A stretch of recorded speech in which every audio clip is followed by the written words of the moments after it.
안녕하세요. 저 여러분하고 같이 공인회계사법, 외부감사법 강의를 할 황인태라고 합니다. 이 공인회계사법, 외부감사법은 우리가 물론 이제 내년에 여러분 1차 시험 볼 때 조금 우리가 그 시험 과목이나 배점 이런 게 좀 변했습니다. 그래서 뭐 일부 과목은 100점에서 80점으로 줄기도 하고 뭐 이랬는데 특히 아마 여러분들에게 가장 관심 있는 것은 이 공인회계사법, 외부감사법은 이제 없는 것이 새로 들어갔습니다. 아시는 바와 같이 우리가 상법에서 예전에 이제 엄수법을 있었는데 그게 이제 시대의 변화에 따라서 아무래도 뭐 덜 사용한다 이래서 그것이 빠지고 우리가 공인회계사법, 외부감사법 이것이 이제 시험 범위에 들어갔습니다. 그래서 제가 우리가 이제 이 과목을 공부하게 됐는데 아마 이제 궁금한 것은 여러분들이 아마 그 우리가 공인회계사 시험을 공부하기 위한 여러 과목들 뭐 세법이라든지 뭐 재무회계라든지 원가회계라든지 뭐 경제학, 상법 이런 것들은 보면 뭐 일부 여러분들이 이제 뭐 학교에서 들은 것도 있고 혹시 듣지 않으셔도 학교에 보시면 많은 것들이 이제 개설이 돼서 뭐 들을 수도 있고 안 들을 수도 있습니다. 사실은 안 듣고 학원에서 들을 수도 있고 이런데 어떻게 보면 흥미로운 것은 지금 여러분들이 저랑 같이 공부할 공인회계사법, 외부감사법은 아마 뭐 제가 아는 범위 내에서는 학교에서는 아직까지 개설이 되지 않고 있는 그런 내용입니다. 어디 뭐 우리가 꼭 뭐 경영학과 이 연절이 아니라 뭐 법학과나 법학 전문대학원이라든지 뭐 학부뿐만이 아니라 석사 이런 데서도 이게 개설이 되고 있지 않는 그런 과목입니다. 그러다 보니까 이것을 뭐 공부한 이렇게 좀 하기가 용이하지 않은 그런 내용입니다. 물론 이제 다행인 것은 그나마 공인회계사법, 외부감사법이 비중이 이게 뭐 100점이 아니라 우리가 기업법에서 한 15점 내지 25점 지금 이렇게 되어 있기 때문에 그나마 이제 다행이긴 한데 그래도 뭐 시험에서는 어떤 특정한 것을 우리가 뭐 포기할 수는 없는 거죠. 그죠? 그래서 공부를 해야 되기 때문에 아마 여러분들이 좀 그 제 생각에는 이게 이제 좀 시간을 두고 좀 공부를 하실 필요가 있는 것 같아요. 특히 이제 공인회계사법, 외부감사법이 제가 좀 전에 말씀드린 바와 같이 우리가 대학에서 공부를 과목이 개설되지 않는 것은 그만큼 굉장히 뭐 이렇게 학부나 대학원에서 공부하기에 상당히 좀 테크니컬하다. 뭐 이렇게 생각하실 수도 있습니다. 그러다 보면 여러분들이 공부하는 것도 이게 좀 테크니컬하다. 다른 말로 말해서 좀 여러분에게 굉장히 좀 낯선 그런 과목일 수가 있습니다. 그래서 좀 막판에 이렇게 좀 늦게 공부를 하시게 되면 상당히 좀 당황하게 되는 그런 게 될 수 있어서 조금 시간이 되실 때 한번 공부를 하시면 제 생각에 좀 이렇게 과목 좀 상당히 좀 이해하는 데 도움이 되고 우리가 그러실 것 같습니다. 지금 여기 보시면 이제 많은 사람들이 이거는 뭐 과목에 걸리면 안 돼. 이게 이제 궁금한 것은 도대체 이 외부감사법, 공인회계사법이 법만 나오느냐, 시행령이 나오느냐 이거에 대한 논쟁이 굉장히 많은 것 같아요. 그래서 뭐 계속 많은 사람들이 뭐 주위에 공부하는 사람들도 물어보기도 하고 저도 책을 집필할 때 과연 이것이 시행령이 나오는 거냐 뭐 이런 거에 대한 궁금증이 사실 많아서 상당히 뭐 그랬었는데 처음에 법이 나오면 시행령이나 시행규칙이 나온 건 뭐 당연한 게 아니냐 뭐 이렇게 이제 법을 전공하는 분들은 그러시더라고요. 그래서 처음에 저도 사실 이 책을 쓸 때는 뭐 당연히 그것은 나온다고 생각했는데 아시는 바와 같이 작년 10월 말에 우리가 이제 금융감독 시험은 공인회계사 시험을 관리하는 금융감독원 회계관리위원회에서 공인회계사 시험에 관련된 배점이라든지 이런 것들을 다 자세히 공시를 했습니다. 예전과 달리 다 공개를 했는데 이것이 이제 제가 우리가 그 홍보 자료, 보도 자료를 일부 갖다 제가 이제 붙인 것입니다. 좀 전에 말씀드린 바와 같이 우리가 지금 공부한 기업법은 그죠? 우리가 공인회계사법, 주식회사 등의 외부 감사에 관한 법률은 이제 기업법의 일부로 보는 것이고, 그죠? 엄수법 대신에 그 배점은 15점 내지 25점 이렇게 되어 있습니다. 근데 좀 전에 말씀드린 바와 같이 과연 이 법에 시행령이 되느냐 그런 거에 대해서는 여기는 뭐 여러분 보시면 뭐 특별한 게 없어서 아 이건 뭐 들어가는 게 아니냐 생각할 수 있는데 마침 그 밑에 보시면 우리가 여러분들을 아마 시험 공부할 때 가장 좀 힘들어하는 세법개론 이렇게 나와 있습니다. 세법개론에 여기 보시면 주석으로 붙어서 이 주석에는 시행령과 시행규칙이 포함된다 이렇게 정확하게 우리가 금융감독원 보도자료에 보면 나와 있습니다. 다른 말로 말하면 우리가 공인회계사법 그 다음에 외부감사법은 시행령은 나오지 않는다 이렇게 시험 범위에 포함되지 않는다 이렇게 생각할 수가 있습니다. 그래서 여러분들 혹시 공부하실 때 뭐 시행령이 포함되지 않으니까 시행령에 대해서 너무 치중하실 필요는 없다 생각하십니다.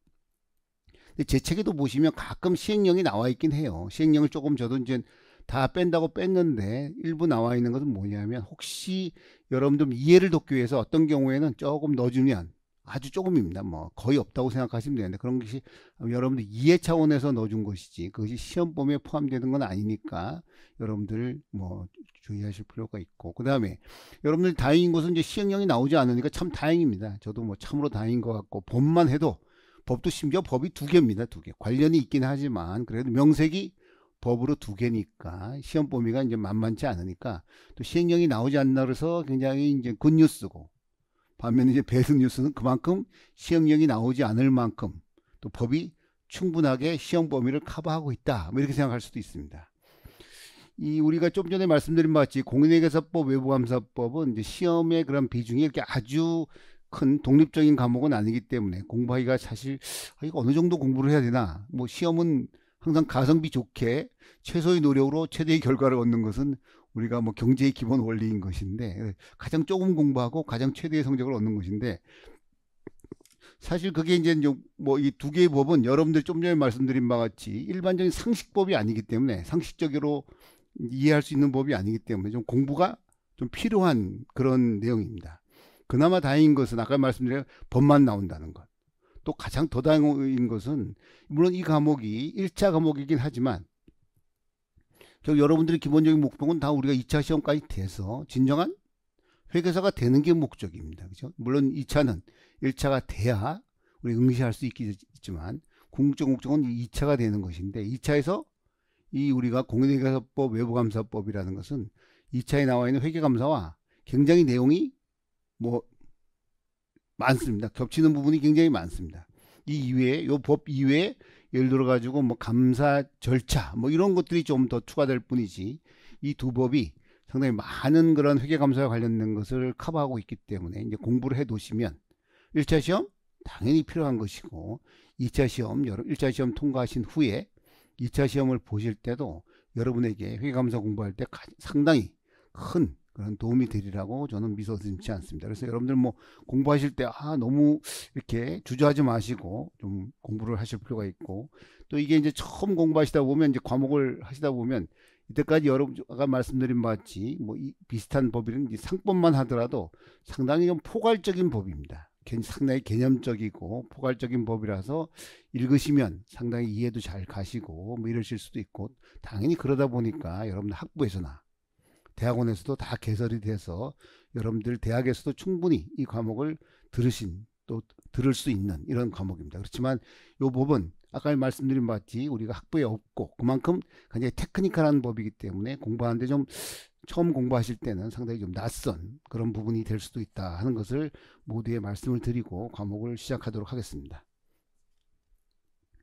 우리가 처음에 기본 지식이라고 되어 있습니다. 우리가 이제 공인회계사법, 외부감사법을 공부하기 전에 이 법에 대한 관련된 여러 가지 그런 것들을 우리가 좀 기본적으로 좀 알아야 된다 하는 것을 좀 여기다 우리가 포함을 시켜 놨습니다. 그래서 지금 여기에 우리가 기본 지식 파트 1에서 공부하는 것들은 그 후에 이제 파트 우리가 2부터 파트 7까지 공부할 때 많이 나오는 부분이니까, 설사 좀 계속 나오는 부분이니까 혹시 파트 1에서 이해가 좀 안 가시더라도 너무 이렇게 실망하지 마시고 그냥 과감하게 페이지를 넘기시면 됩니다. 너무 이해하려고 그러지 마시고 나중에 계속 나오는 부분이기 때문에 이렇게 공부하면 됩니다.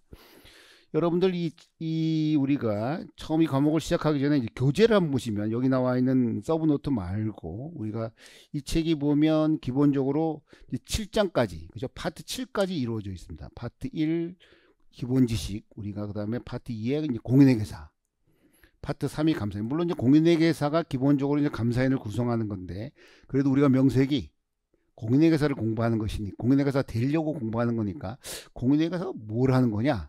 뭐 당연히 여러분들이 뭐 기본 상식은 있으시겠지만 구체적으로 법적으로 규정적으로 도대체 뭘 하느냐 하는 것을 한번 공부를 해보는 것은 상당히 의미가 있겠다 생각해서 제가 파트 2에 별도의 파트로 넣었습니다.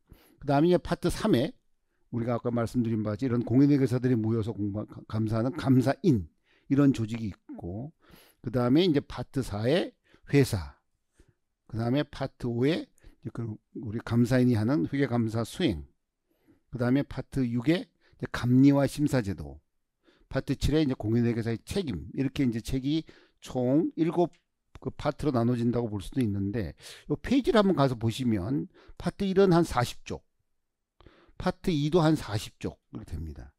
그죠? 그 다음에 이제 파트 3은 한 70쪽 내외, 그 다음에 파트 4는 한 110쪽. 파트 4가 내용이 많죠. 파트 3과 4가 제일 많습니다. 그 다음에 이제 파트 5도 한 40쪽, 그 다음에 파트 6은 한 25쪽. 공인회계사 책임에 가면 또 한 50쪽 내용이 좀 분량이 되는 이런 내용으로 이 책이 구성이 되어 있으니까 그런 걸 기본 아시고 같이 공부를 해 나가도록 하겠습니다. 기본 지식에 보시면 가장 먼저 우리가 공인회계사가 뭘 하는 거냐 그리고 여기 공인회계사가 하는 이 외부감 가장 중요한 업무인 외부감사의 그 사회적 필요성 이런 것은 우리가 기본적으로 이 두 법을 이해하기 위해서는 이 두 가지가 되게 중요하기 때문에 우리가 공부를 해 나가고요. 그 다음에 우리가 좀 법적인 용어로서 업무의 위탁, 그러면 굉장히 좀 말이 딱딱하긴 합니다. 딱딱하긴 한데 그래도 이 법이 계속 위탁 이런 것이 계속 조문에 많이 나오기 때문에 위탁이 뭐냐 하는 것을 좀 공부를 해 놓으셔야 우리가 뒤에 좀 공부를 하실 때 좀 편할 것 같아서 제가 이거를 기본 지식에 좀 포함을 시켜 놨습니다.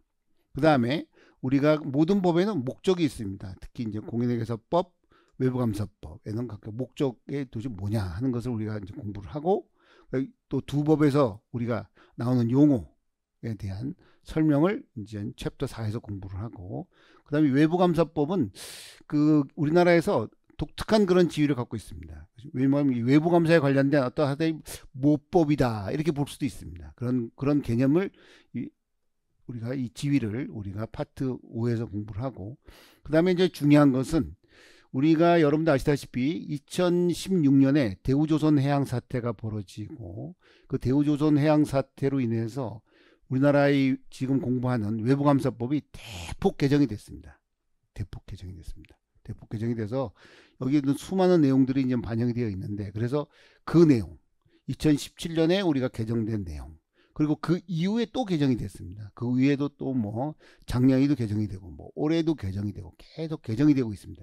그만큼 이 법이 굉장히 논란거리가 많고 서로 간에 기업과 회계사 간에 이해가 충돌되는 경우가 굉장히 많이 있습니다. 그래서 우리가 이런 아마 개정이 된다는 것은 그만큼 그 내용 자체가 시의적절하기도 하고 당연히 그러니까 시험에도 좀 나올 가능성이 높고 또 이런 내용이라서 별도의 챕터로 제가 여러분에게 소개를 시켜드리려고 하고 있습니다.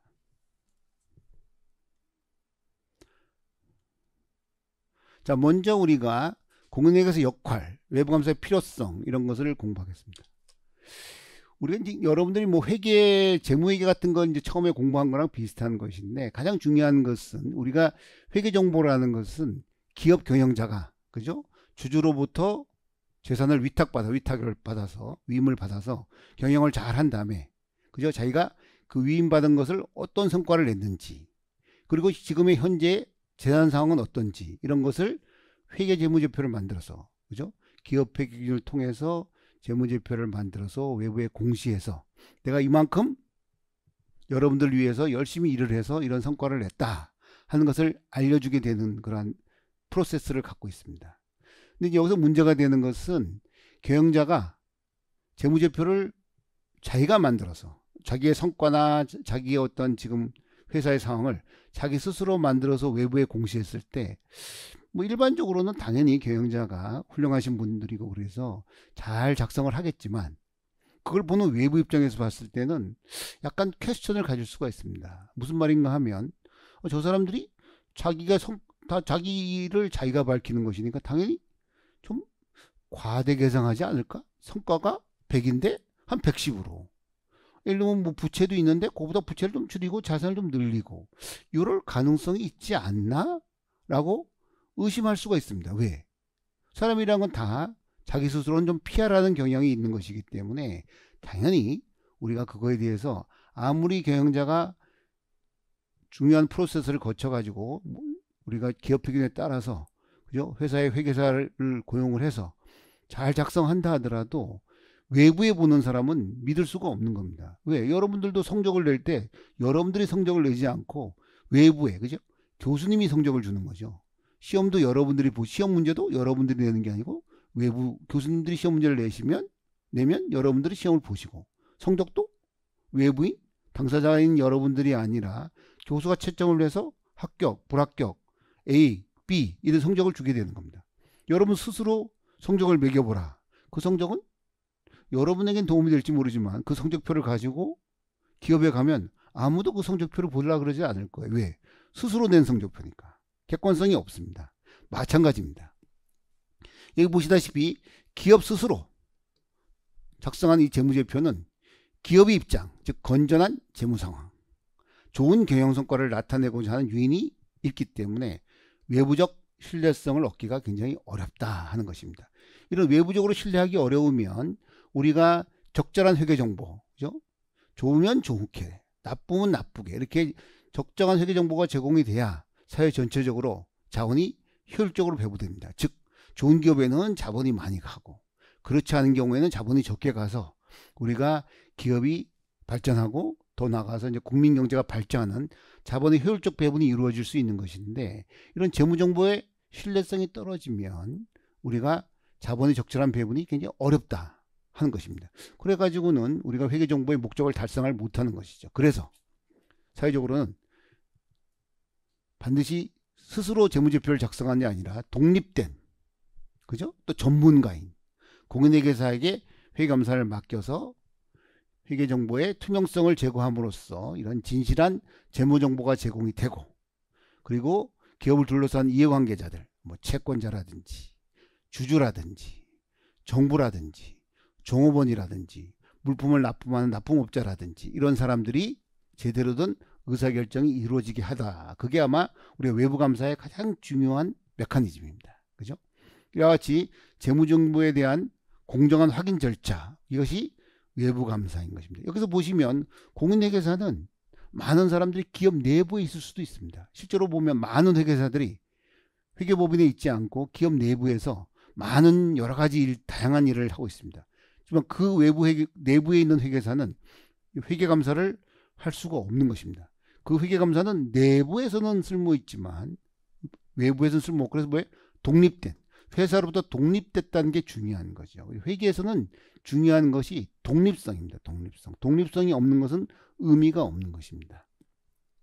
그래서 우리가 공인회계사의 이러한 외부감사적인 이런 역할은 단순한 전문직이 아니라 우리가 공공성이 아주 높은 그런 제도고, 공공성이 높다 보니까 그 법을 규율하는 법도 굉장히 어떻게 보면 촘촘히 돼 있고, 또 그에 따른 또 책임도 굉장히 엄하다 이렇게 볼 수가 있습니다.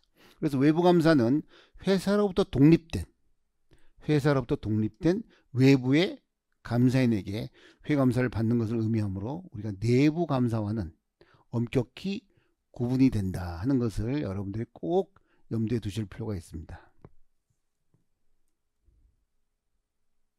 특히 우리가 외부 감사라는 것은 만일 그것이 잘못됐을 때 사회적인 파장이 굉장히 크다 하는 것은 우리가 여러분들이 뭐 직접 아직까지 사회생활을 하기 전이시니까 대우조선 해양 사태, 그 전에 우리나라의 뭐 대우그룹이 좀 어려워서 우리가 외환위기가 초래한 이런 것은 여러분이 너무 예전이라서 기억하기 알기 어려우시겠지만 그런 사회적 파장이 굉장히 크다.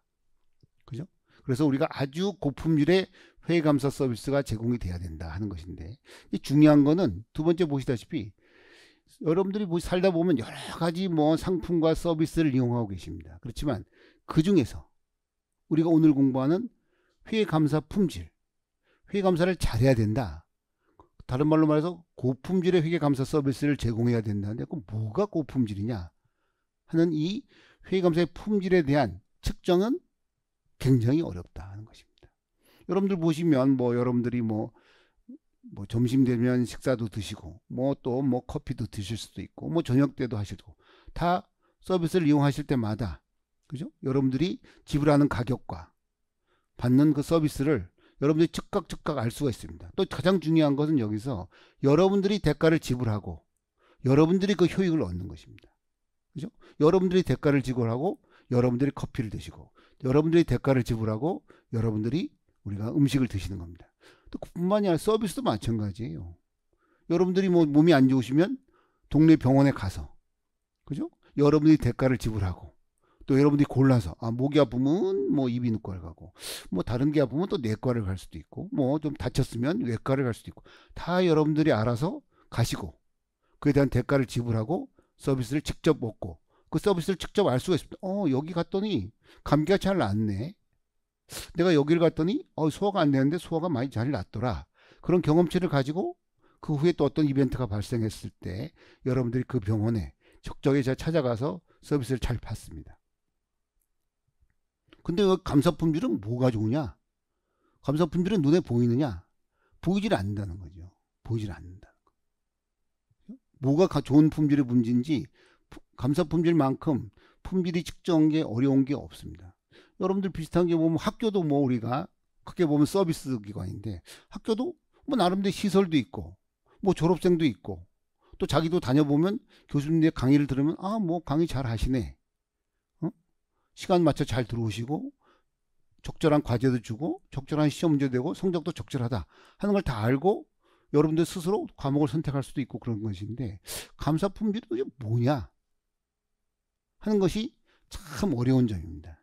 감사 품질은 정말 어렵습니다. 여러분들 공부하면 뭐가 감사 품질이 좋은 것인지, 그 고품질의 감사 서비스를 제공하기 위해서 수많은 시스템을 제공하고 있는데 과연 이게 맞는 것인지.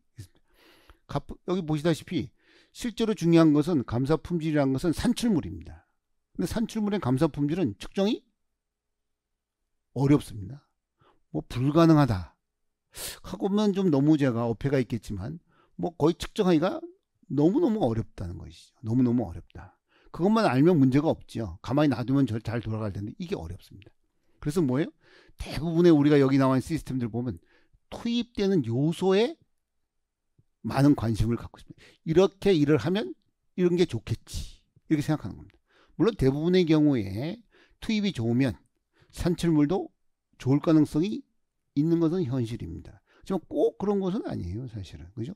뭐 시설이 좋다고 교육이 잘 이루어지느냐, 재료가 좋다고 음식이 맛있느냐, 병원이 시설이 좋다고 꼭 진료를 잘하느냐, 꼭 그런 것은 아닙니다. 일반적으로 그럴 가능성이 있는 것은 뭐 부인할 수 없지만 꼭 그렇지는 않습니다. 그렇기 때문에 사실 이 약간의 이 여러 가지 우리가 회계 제도가 있지만 그 이면에는 또 많은 비난이라기보다 비판이 있습니다. 그게 뭐냐? 그게 무슨 감사 품질을 보장하는 거냐? 뭐 이런 거에 대한 여러 가지 비판도 있고 그거에 대한 사실 적절한 대응을 하기가 그렇게 용이하지는 않은 것이 우리가 회계감사 서비스의 가장 큰 특징이라고 볼 수도 있습니다. 이론적으로 보시면 우리가 회계감사의 품질, 그래서 이론적으로 보면 많은 전문가들은 감사에 대한 전문성이 있어야 된다. 개념적인 거죠, 전문성. 그죠? 그리고 또 가장 중요한 거는 회계감사에는 외부의 독립성이 있어야 된다. 전문성을 기르기 위해서 뭐예요? 여러분들이 이렇게 어렵게 1차 시험도 여러 과목을 보시고, 그죠? 뭐 얼마나 여러분들 어렵습니까? 시험을 보시고. 또 그거 끝나는 게 아니죠. 또 되고 나면 또 2차 시험을 또 봅니다. 그죠? 또 2차 시험 보는 게 그치는 게 아닙니다. 보고 나면 공인회계사로 등록을 하려면 1년 동안 수습을 또 하셔야 돼. 수습을 안 하면 공인회계사로 등록을 할 수가 없습니다. 극단적으로 말해서 수습을 안 하면 명함에 공인회계사라고 찍을 수도 없습니다. 또 거기다 게다가 외부감사법에 의한 감사를 하려면 그 수습기간 1년에 추가해서 1년 내지 2년의 수습을 또 받으셔야 됩니다. 왜? 바로 이러한 전문성이 필요하기 때문이죠. 그죠? 전문성이 있어야 그래도 감사 품질이 좀 좋지 않을까라고 생각하는 것입니다. 뭐 나름 일견이 있죠. 모르는데 어떻게 남의 거를 판단하겠어요. 그죠? 당연히 알아야 되니까 전문성이 있어야 됩니다. 그 다음에 또 하나 중요한 거는 독립성입니다. 아무리 전문성이 있어도 독립적이지 않으면 외부에서 믿어주질 않는다는 거죠. 외부 사람이. 재무제표 이용하는 사람은 외부 사람이잖아요. 외부 사람이 봤을 때 저 사람이 저거를 보고 저런 의견을 갖는 걸 보니까 저거는 믿을만 하다. 왜? 독립적이니까. 예를 들어 가지고 제 아들들이 딸이 제 과목을 들어서 제가 성적을 준다고 생각해 보세요. 성적을 정말 공부를 열심히 해서 그죠? A 플러스를 맞았다. 다른 학생들이 수긍하겠어요? 아무도 수긍 안 할 겁니다. 아, 맞아. 쟤는 공부도 열심히 한 것 같아. 뭐, 그거는 수긍할지 모르지만, 그래. 아버지가 뭐 시험 문제를 알려줬나? 채점을 잘했나? 그죠? 아무도 수긍하지 않습니다. 여러분, 회계사 시험 볼 때도 마찬가지예요.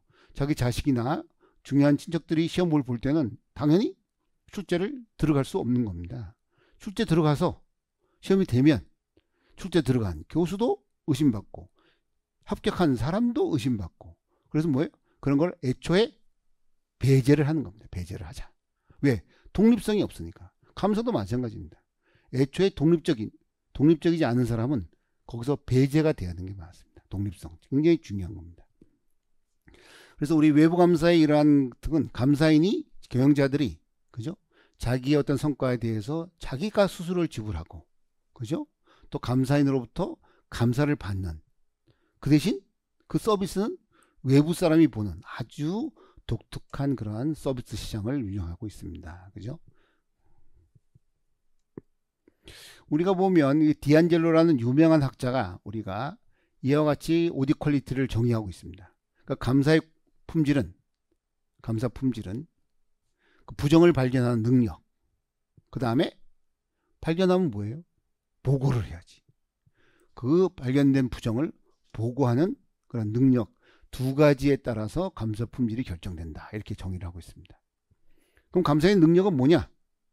감사인의 그런 기술적인 능력, 그죠?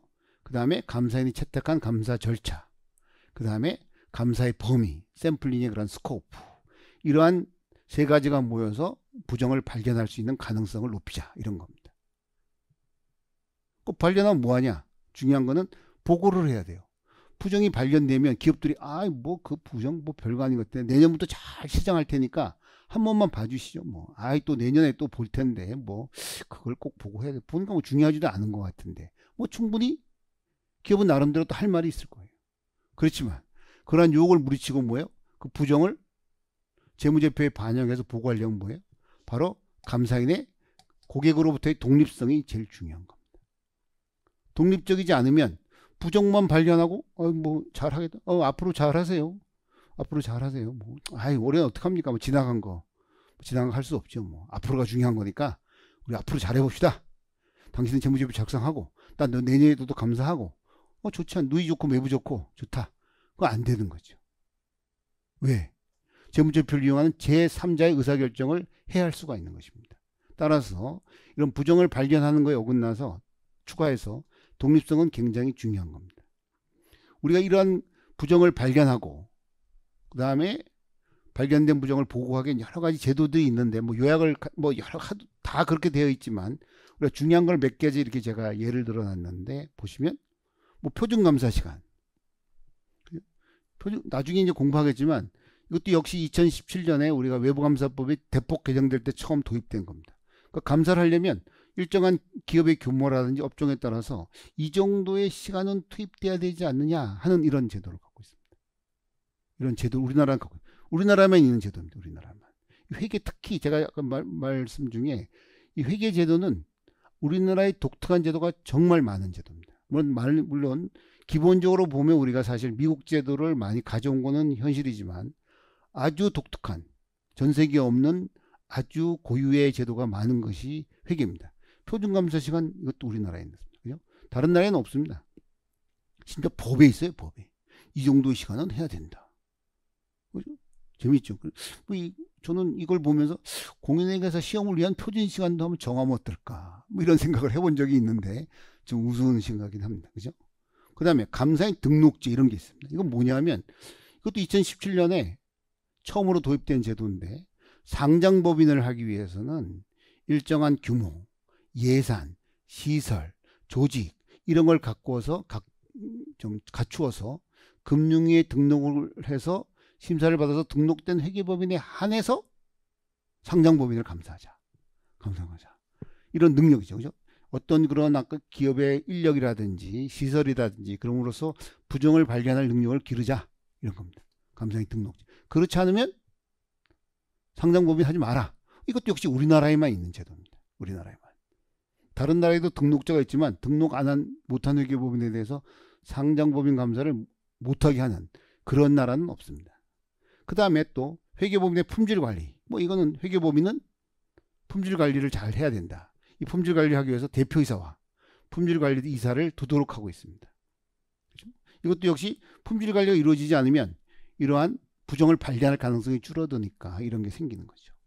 그 다음에 독립성을 높이기 위해서 가장 중요한 것은 지정감사인. 뭐 여러분들 말도 처음 아마 들은 말, 지정감사인은 뭐냐면 기본적으로 감사계약은 자유선임입니다. 기업이 자유로이, 그죠? 자유로이 감사인을, 자기에 맞는 감사인을 선임하는 것이 맞습니다. 그리고 감사보도 석정했는데, 그러다 보니까 기업은 감사인은 그 감사인 그 고객을 유치하기 위해서 사실 독립성을 좀 약간 유보할 수도 있는 그런 가능성이 있는 거죠. 다음 연도의 감사를 위해서, 또 다른 계약을 위해서, 이번에 부정을 발견했는데 그거를 보고 하려고 그러니 이것도 내년에도 봐야 되는데 뭐 이런 문제가 생길 수도 있습니다. 그죠? 그래서 우리나라에서는 어떤 특정한 회사, 예를 들어 가지고 뭐 상장 예정과 같이 중요하다든지, 또 재무 분식을 했다든지, 그죠? 그 다음에 여러분 재무 비율이 안 좋다든지, 그래 분식 가능성이 좀 높은 기업에 대해서는 기업의 자유선임권을 잠시 유보하고 정부가 감사인을 지정하는 겁니다. 이거 역시 우리나라에만 있는 제도입니다. 우리나라만 있다는 것이 굉장히 독특하죠. 사실 우리나라만 있다는 게 얼마나 독특합니까? 우리나라가 세계 경제 지금 10위 안에 들어가는 아주 개방된 경제를 갖고 있는데, 회계에 많은 여러분들 보시면 많은 것들이 한국에만 있는 겁니다. 그만큼 한국은 회계 투명성을 노력을 많이 하고 있는 국가다고 볼 수 있습니다. 아주 많이 하고. 그 다음에 또 감사인 직무 제한, 이런 건 어느 나라든지 있는 거죠. 예를 들면 기업이, 파트너들이, 아니면 회계법인이 일정한 소유권을 갖고 있다든가, 또 과거에 근무를 했다든가, 또 근무한 사람이 지금 회계법인의 파트너로 있다든가, 또 와이프가 근무한다든가, 이런 경우에는 독립성이 좀 달성되기가 어렵지 않겠습니까? 따라서 그런 경우에는 감사를 못하게 하는 거예요. 못하게 한다. 또 하나는 우리가 여러분들 보시면 기본적으로 회계법인은 세 가지 업무를 하는 거죠. 그죠? 크게 보면. 자, 회계 감사를 먼저 하고, 그 다음에 컨설팅을 하고, 그 다음에 세무를 한다. 이렇게 여러분들이 아마 아시고 계실 텐데, 이 컨설팅을 하는 업무를 잘하면 참 좋죠. 그죠? 왜? 컨설팅을 함으로써 고객에 대해서 많이 알게 되고, 그 많이 알게 된 것이 회계감사에 투영이 돼서 회계감사를 잘 할 수도 있습니다. 그렇지만 문제가 되는 건 뭐냐면, 컨설팅을 하면 뭐예요? 컨설팅 수입이 들어옵니다. 즉 경제적으로 클라이언트한테 의존도가 생겨요. 의존도가 생깁니다. 이런 경우에 과연 감사를 했을 때, 이 부정을 발견했을 때 이 부정을 제대로 보고할 수 있는 그런 용기가 있느냐 하는 거에 대해서 퀘스천인 거죠. 따라서 우리가 이런 외환법 이 회계제도에 큰 영향을 준 것이 2002년도에 미국의 엔론 사태인데, 엔론 사태 때 미국의 아더 앤더슨, 이 엔론에 엄청난 컨설팅을 제공해서 수입이 많았거든요. 그러니까 우리가 그 미국의 그 회계법인에, 그죠? 독립성이 없어져서 과연 감사 의견을 제대로 낼 수가 없었던 겁니다. 그래서 우리가 이런 컨설팅 제한이 그 후에 2002년도부터 미국에서 생겼고, 우리나라도 그걸 받아서 우리나라뿐만 다른 나라에서 다 이 컨설팅을 제한을 했던 것이죠. 아까 말한 것처럼 일정한 관계가 있는 기업 못한다. 두 번째, 감사를 하는 와중에서는, 감사하는 기간 동안은 일정한 컨설팅을 못한다. 그죠? 그런 것이 우리가 직무제한입니다. 이건 어느 나라든지 있는 제도입니다. 뭐 감사인 선임제도. 감사인 선임제도도 뭔가 아까 말씀드린 바와 대부분의 경우에 감사인 선임은 기업이 자유 선임하는 겁니다. 그렇지만 경영자가 직접 선임을 하면 그런 경영자가 자기의 성과를 측정하는 것인데, 그런 경우에 대해 약간 우리가 객관성이 없을 수 있으니까 우리가 나중에 공부하겠지만 감사나 내부 감사, 아니면 감사위원회, 이런 데서 우리가 한번 선정을 해서, 뭐 직접 계약은 당연히 경영자가 해야 되겠지만 계약하기 전에 이 감사인이 좋겠다라고 선정하는 이런 절차를 거침으로써 한번 프로세스를 거르는, 그래서 감사인의 독립성을 높이는 이런 제도를 가질 수가 있습니다. 그죠?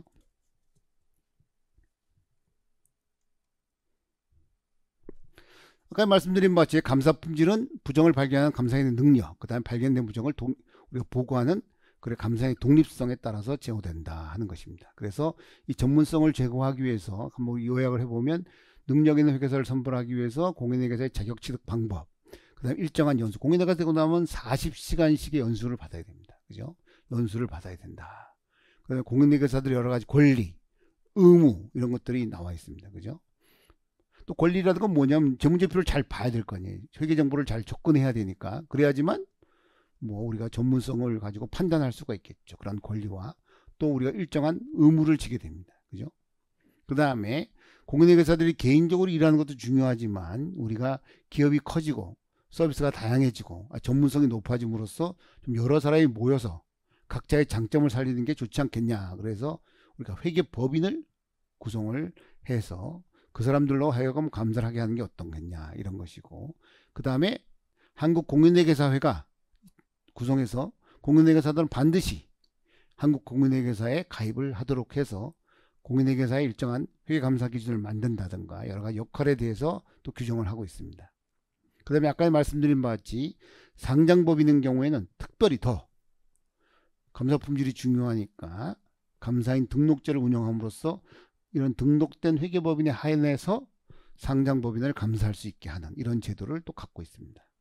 그 다음에 또 아까 말씀드린 바와 같이 적정한 감사시간이 확보되도록 표준감사시간 제도를 법에 새로이 도입했다 하는 것을 말씀드릴 수 있습니다. 또한 감사의 독립성을 위해서 아까 말씀드린 회사와 일정한 관계가 있는 경우에 감사를 금지한다. 그죠? 또 기본적으로 감사기업에 대해서는 기본적으로 물론 뭐 모든 컨설팅을 못하는 건 아니에요. 뭐 할 수 있는 것도 많고 없는 것도 있습니다. 기본적으로 컨설팅 업무 제공을 금지한다 하는 것입니다. 그리고 경영자가 자의적으로 감사인을 선임하고 교체하는 것을 금지한다. 그래서 감사나 감사위원회가 일정한 역할을 하도록 하는 것입니다. 그죠? 그 다음에 이 재무제표 작성은 경영자일 겁니다.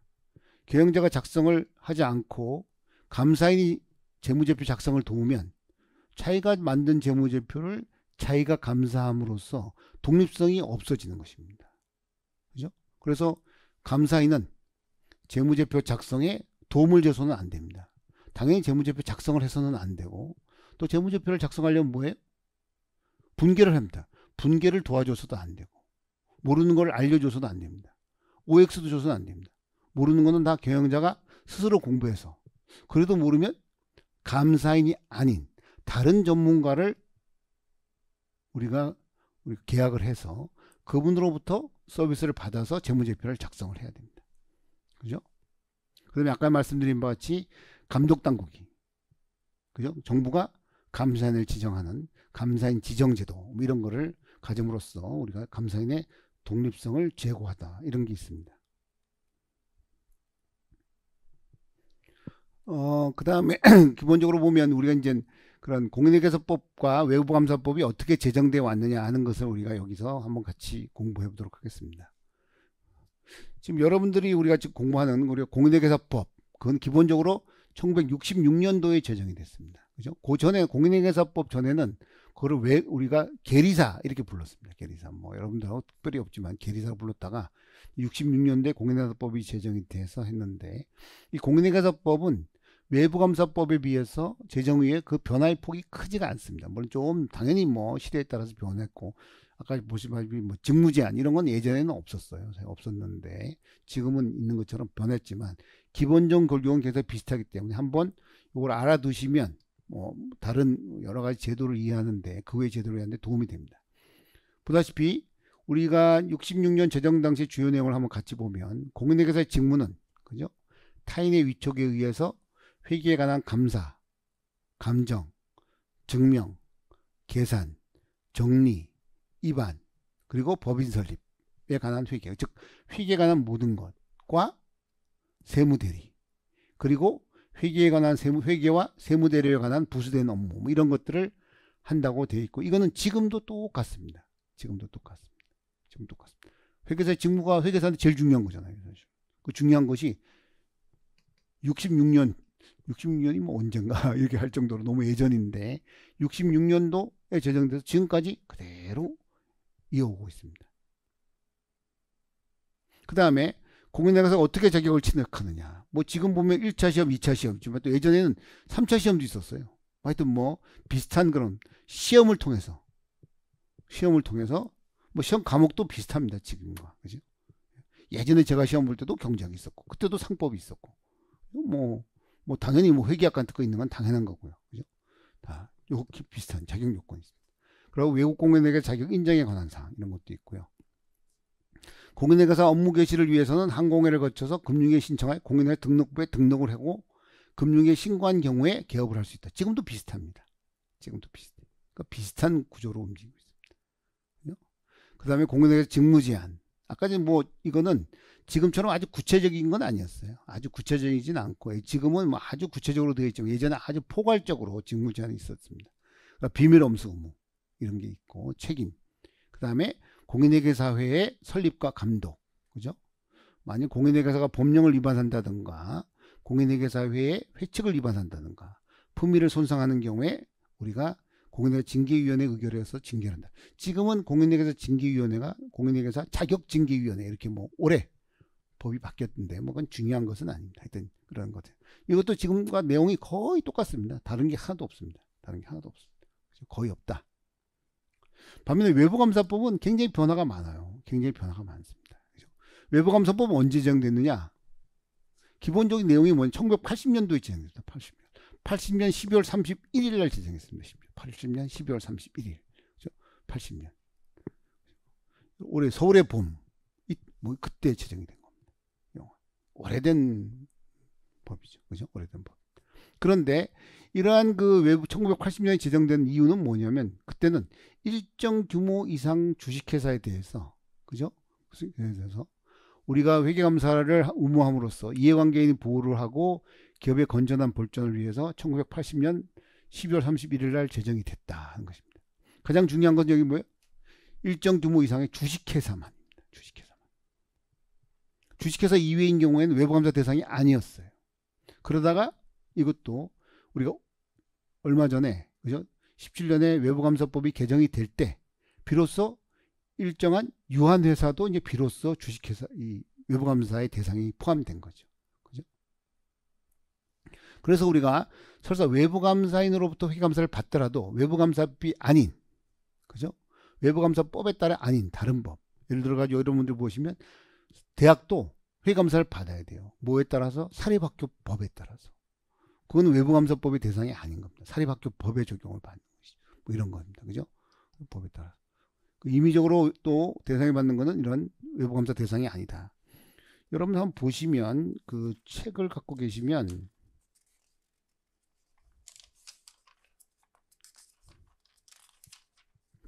그 책에 여러분들 보시면 그 5쪽 교과서 책 5쪽 거기 보시면 밑에 하단에 이제 주석으로 제가 써놨습니다. 주석으로 보시면 아까 말씀드린 바와 같이 지금도 외부감사법 말고도 사립학교 법에 의한 그런 대학도 감사를 받아야 되고 또 공동주택관리법에 따라서 아파트도 일정한 규모가 된 아파트는 외부감사를 법으로 받아야 됩니다.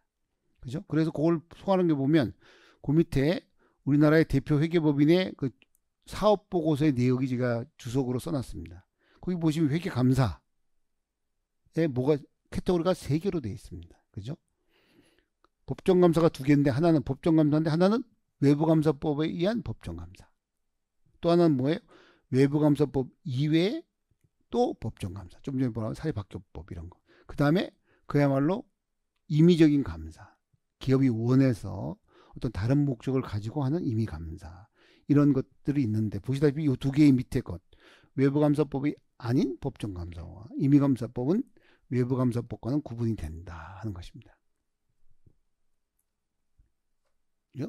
외부감사법은 외부감사를 규율하는 법률로서 외부감사 관련 법규의 아주 그 상위 법규로서 기타 다른 법률에 따른 그런 뭐 근거를 제공한 대표적으로 본다면 우리가 그 2017년에 주기적 지정 이런 걸 도입을 했어요. 뭐 나중에 설명드리겠지만 우리가 이제 3년 동안 6년 동안 기업이 감사인을 자유롭게 선임하면 상장법인이 선임하면 3년 동안은 정부가 감사인을 지정하겠다 이런 주기적 지정을 도입했는데 그것이 도입되고 나서 지금 우리가 좀 전에 본 뭐 사립학교라든지 사립학교법이라든지 또 우리가 뭐 장학재단 간의 공익법인 이런 것들도 역시 주기적 지정을 도입했습니다. 그래서 기업은 6+3, 6년은 자유선임, 3년은 지정 이런데 사립학교법이나 사립학교나 우리가 장학재단 같은 공익법인은 어떻게 4+2, 4년은 감사일 자유선임하고 2년은 우리가 자유계약할 수 있는 이렇게 그런 개념이 도입되는 것처럼 상당히 다른 어떤 법의 외부감사에 상당히 중요한 지침을 주는 그런 법률이다 하는 것을 아실 수가 있습니다.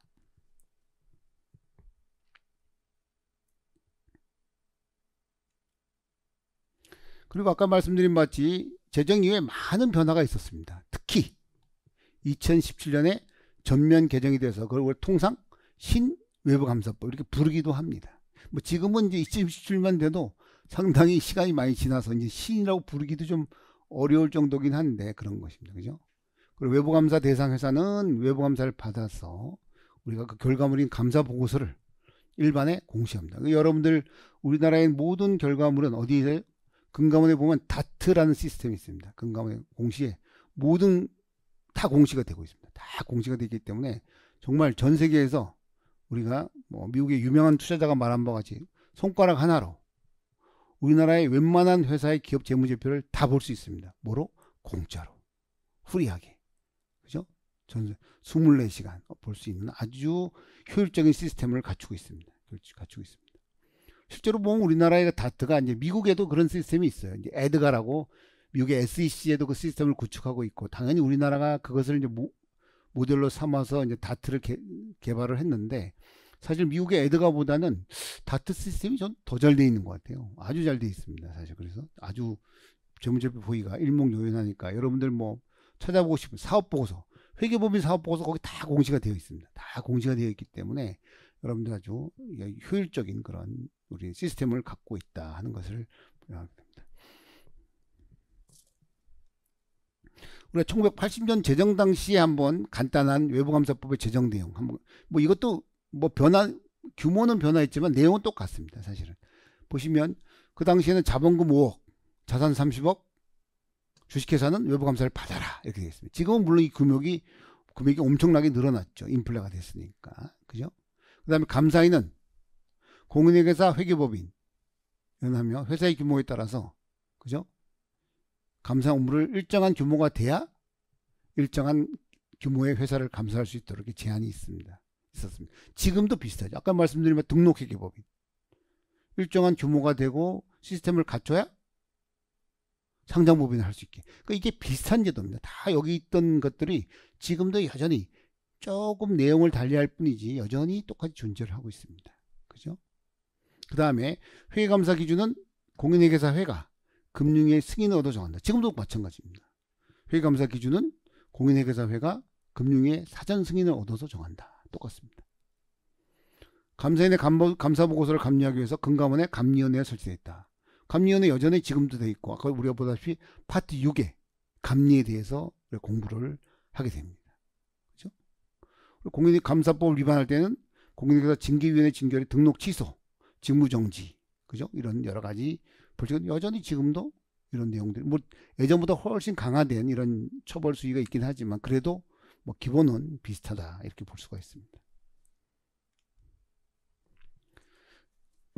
여기 보시면 우리가 지금 공부해야 될 공인회계사법과 외부감사법의 내용이 뭔가 하는 걸 한번 간단히 여기 보시라고 제가 요약을 해놨습니다. 공인회계사법을 보시면 뭐 총칙, 시험, 그래서 우리 공인회계사 시험 1차, 2차, 뭐 등록비 개업을 어떻게 하는지, 공인회계사 권리와 의무가 뭔지, 공인회계사들이 모인 조직인 회계법인이 어떻게 구성이 되는지, 그 다음 외국 공인회계사 및 외국 회계법인에 대한 여러 가지 구성 요건, 그죠? 그 다음에 공인회계사들 단체인 KICPA의 구성 역할 이런 것들이 나와 있고, 그 다음에 징계, 그죠? 그런 게 나와 있고, 그 다음에 과징금의 부과 및 징수, 그 다음에 벌칙 이게 나와 있습니다. 제일 안 좋아하는 벌칙이 있습니다. 벌칙. 그죠? 그 다음에 외부감사법은 간단한 것 같지만 사실 내부감사법이 훨씬 내용이 복잡하죠. 총칙이 있고 회사 및 감사인, 감독 및 처분. 감독 및 처분이 바로 우리가 저기 공부하는 감리 이런 것들입니다. 감리. 그 다음에 이제 보칙이 있고, 그 다음에 벌칙사항이 맨 마지막에 있습니다. 보시면 이게 얼핏 보시면 조문수는 여기가 더 많지만 내용은 여기가 더 많습니다. 그런데 벌칙에 보시면 공인회계사업의 벌칙은 53조부터 55조, 그죠? 한 3조 정도 되겠어요. 3개 조인데 외부감사법의 벌칙 조항은 39조부터 49조, 즉 11개가 있습니다. 11개. 굉장히 벌칙 조항이 많다. 그죠? 벌칙 조항이 굉장히 많습니다. 그죠? 그래서 여기 보시면 제 책에 보시면 개요가 있고 개관이 있고 법 규정이 있고 그다음 3회 벌칙 규정이 따로 내어 있습니다. 따로. 벌칙 조항이 되게 많습니다. 벌칙 조항이. 그죠? 그 벌칙 조항에 대해서도 이제 벌칙 조항이란 건 다 뭐 해야 될 걸 안 했을 때 우리가 그런 내용들 하여튼 굉장히 그런 내용들이 좀 많이 포함되어 있다는 것을 참고로 좀 아실 필요가 있다고 말씀드릴 수가 있습니다.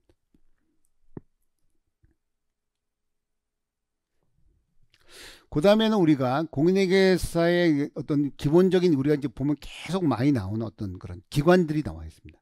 그 기관들이 기본적으로 뭘 하느냐 하는 걸 한번 같이 보고 잠깐 쉬고 다시 수업을 시작하도록 하겠습니다. 자, 기본적으로 보면 크게 5기관이 있습니다. 금융위, 그다음에 증선위, 금감원, 이제 유관, 그 다음에 유관기관으로서 회계기준을 만드는 한국회계기준원, 그 다음에 한국공인회계사회 이렇게 나옵니다. 증선위는 금융위에 소속된 행정기구입니다. 그죠? 어떤 우리가 그런 합의제 행정기구입니다. 금융위에 속해 있습니다. 따로 어떤 부서가 있는 것은 아니에요. 따로 부서가 있는 것은 아니고, 이 증선위는 금융위의 하나의 소관 합의제 행정기구입니다. 우리가 기본적으로 회계에 관련돼서 모든 것을 규율하는 제반 규정을 만들고 기준을 만들고 그 기준을 제정하고 승인하는 것은 다 금융위의 역할입니다. 금융위. 그리고 금융위는 과징금을 부과. 우리가 앞에서 봤을 때 여기 보시면 과징금 있잖아요. 과징금 부과와 징수는 누가? 금융위가 하는 겁니다. 금융위. 그 다음에 업무 정지와 등록 취소. 업무 정지나 등록 취소가 굉장히 좀 엄중한 조치잖아요. 그죠? 엄중한 조치는 다 공인회계사 관련된 엄중한 조치는 금융위 소관입니다. 금융위 소관. 그죠? 그 다음에 금융에 속해 있는 합의행정기관이 증선입니다. 그러니까 대부분의 회계일은 기본적으로는 증선에서 많이 해요. 증선위는 기본적으로 이제 자본시장에 관련된 업무를 하는 기구이고, 보다시피 기업회계규칙 및 회계 감리하는 업무, 그죠? 이런 거를 결정하는 합의제 행정기구다. 그죠? 여러 회계감독 관련 업무에 의사결정을 하고 심의하는 기구고, 기본적으로 회사, 회계법인, 공인회계사에 대한 조치를 하는데 엄중한 조치는 금융위에서 한다. 이렇게 보시면 됩니다. 그 다음에 금감원은 이러한 제반 회계감독 업무에 이제 실무를 집행하는 것이고, 감사인을 선임하고 해임안을 보고, 감사 전 재무제표의 제출, 감사보고서의 접수, 아까 우리가 했던 감사인 지정, 감사보고서 감리, 품질관리 감리, 기타 증선의 위탁사항을 업무를 수행하고 있습니다. 그죠? 그 다음에 여러분들이 아시는 회계기준원은 회계처리 기준을 기본적으로 제정하는 업무죠. 그죠? 금융의 위탁을 받아서 회계처리를 규정하고, 금융위는 수정 요구권을 갖고 있습니다. 회계기준이 국제적 정합성과 이해관계인의 그런 보호에 문제가 있다고 생각하면 수정을 요구할 수 있습니다. 수정 명령권은 없습니다. 수정을 요구할 수 있고, 그 요구가 부당하지 않는 경우에는 회계기준은 그 요구를 따라야 된다. 이렇게 했습니다. 그렇지만 명령권은 아닙니다. 그죠? 실제로 수정 요구가 된 경우가 몇 건은 있습니다. 회계처리기준 질의회신. 그죠? 공인회계사회는 회계감사 기준을 재개정을 하는데 가장 뭐예요? 금융위의 사전승인. 그 다음에 앞에서 우리가 금감원이 감사보고서 감리를 하는데, 이 감리는 보통 상장법인과 사업보고 제출법인, 큰 회사들은 여기서 하고요. 작은 법인들은 다, 비상장 회사는 공인회계사회, 그 다음 공인회계 윤리규정, 이런 것들을 여기서 제정을 하는 겁니다. 자, 그러면 잠깐 쉬었다가 다시 수업을 진행하도록 하겠습니다.